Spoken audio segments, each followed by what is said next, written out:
Plants, lesson 7.7, review. And this is our very last lesson of biology grade 11.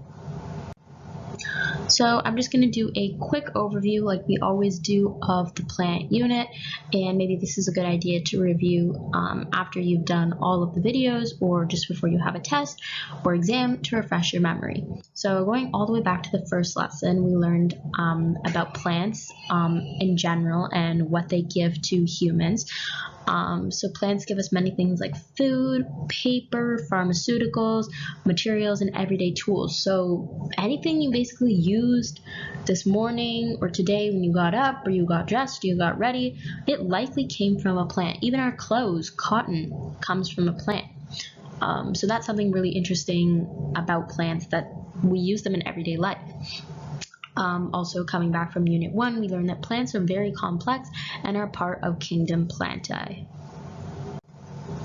Disturbances. So the next thing that we learned about was all of the different disturbances. So remember that natural disturbances are things like a tornado, fire, hurricane, flood, even things like a volcanic eruption.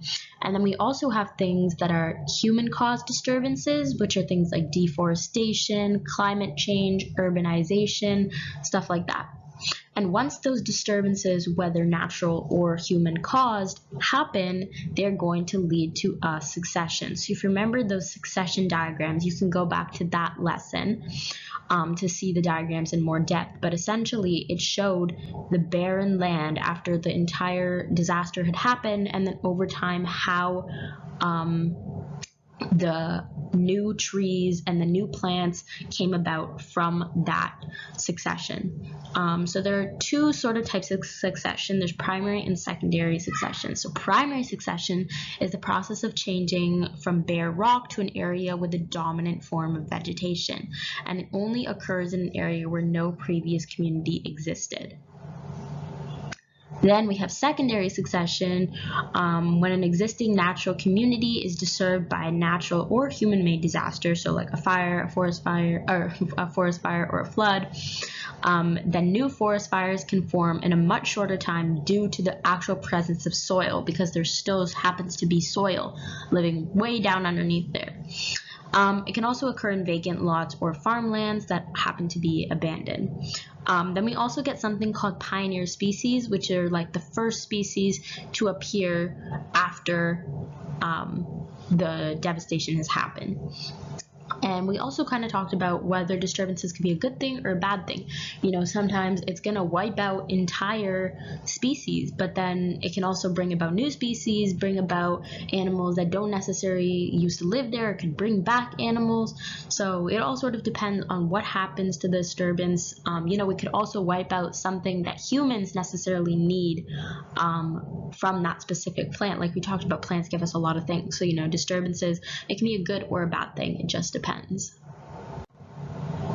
We also started talking about what a plant needs to grow. So thinking about our basic knowledge of planting, we already know that plants need things like water, carbon dioxide, oxygen, light, soil, nutrients. So basic things.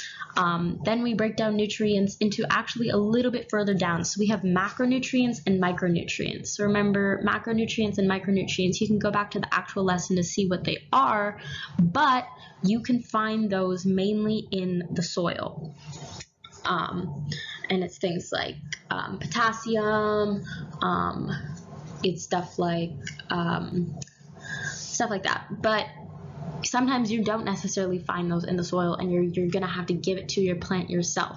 So that's where sort of fertilizers come in, and those are something that can give you the necessary macro or micronutrients that your plant needs, or you want to give it to help it grow to be healthier.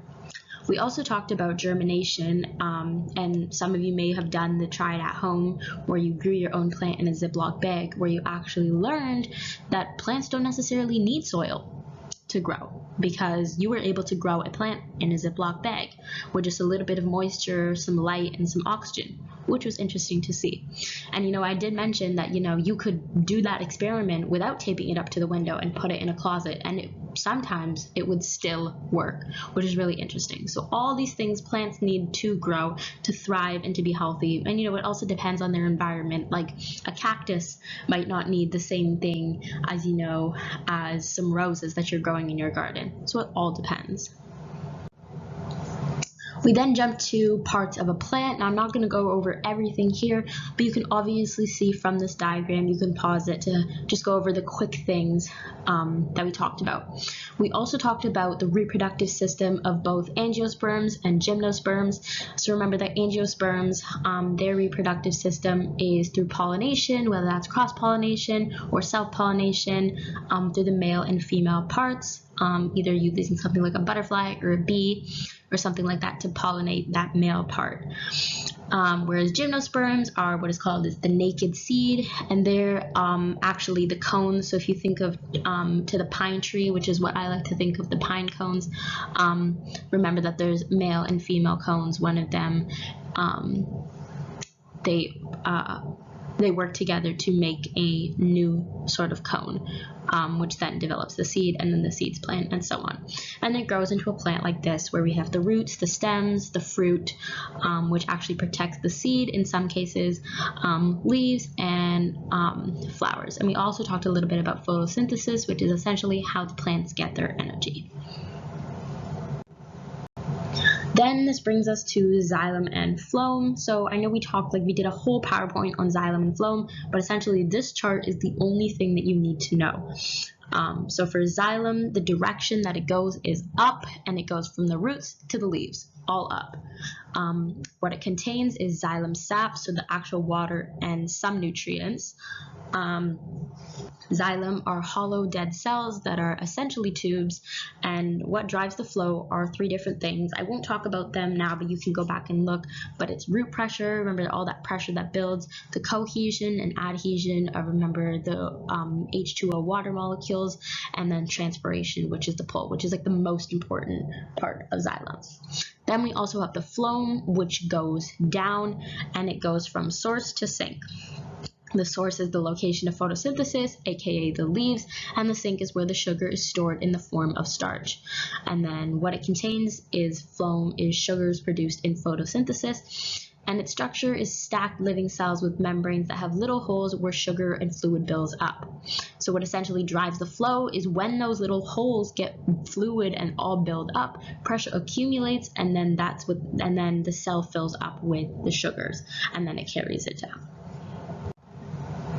The last thing that we talked about was hormones and tropisms. So I won't read through all of these, but you can pause it and take a look here. But we have auxins, gibberellins, cytokines for all of the hormones. I remember hormones were discovered again by Darwin, and they all do little different things that help plants grow and do certain things that we might not necessarily think about. Like for example, auxins, without the production of auxins, that's why leaves fall off the trees. And then we talked about tropisms, which are, we have positive and negative tropisms, whichever way it's coming or touching it or doing something to it, acting on it. It could go towards the, whatever it's acting on it or away from it. And in those cases, we call it positive and negative tropisms. Okay, so we will wrap this up with a quick quiz. So the first one, you can pause it here and then do it, and then we'll take it up.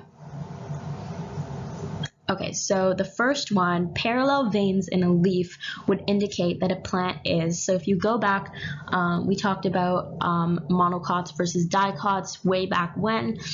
And we made sort of like a little list and a sort of comparison chart, and then parallel veins are actually found in monocots.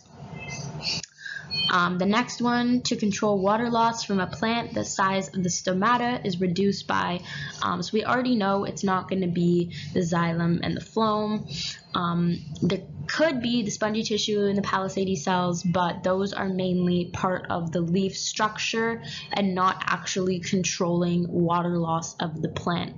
And when we talk about things like transpiration, we're going to think of something like osmosis, and then obviously it's going to be the guard cells, which, remember, when they swell, they create that little opening, and then they decrease, and then they allow for that opening to close and open, which essentially is controlling the water loss of the plant. And then the last one, the requirements needed by all seeds for germination are. So if you remember, I talked about, well, yes, it could very well be that you need oxygen and light. Well, you don't necessarily need the light portion, because remember I told you that you can germinate a plant in a dark closet and it would still work. The only things that you need are that wet paper towel and that bag to be open to let oxygen in. So the answer is actually moisture and oxygen. You don't really need any of those other things. I mean, they do help, but you don't necessarily need them. And that is it. That is our recap of the plant unit. I also just wanted to say a huge thank you to all of you guys who watched all the way from Unit 1 all the way up until Unit 7.